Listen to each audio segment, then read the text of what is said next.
aux premières heures pour dire et dénoncer l'intention de certains candidats à prévoir la crise post-électorale, il y avait le député Robert Bapolipote. Face à la presse le 9 octobre 2018 à Yaoundé, il réaffirme la position de l'Union des populations du Cameroun, dont il est secrétaire général. Le sursaut d'orgueil de ce peuple qui a catégoriquement rejeté ce coup d'État institutionnel élaboré dans certaines officines.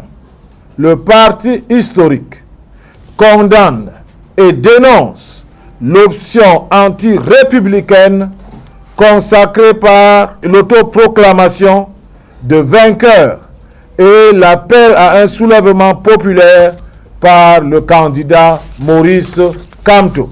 De son côté, Isaac Feuzeux, qui répond parmi le G20 du nom du groupe des 20 partis politiques soutenant la candidature du président-candidat, il se met du côté du peuple, son peuple. Cela trahit le peuple, parce que nous savons qu'avant d'aller à une élection, il y a une organisation bien respectée. Dommage qu'il ait invité les journalistes, il a déclaré. Ce que j'aurais à conseiller au peuple camerounais, c'est de rester calme et attendre la Cour constitutionnelle prendre le verdict.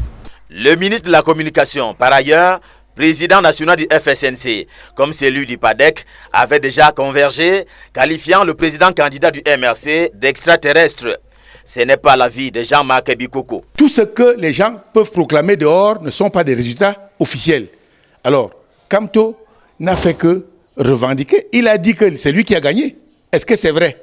Alors, quand notre candidat dit aussi qu'il a gagné, c'est la guerre des déclarations.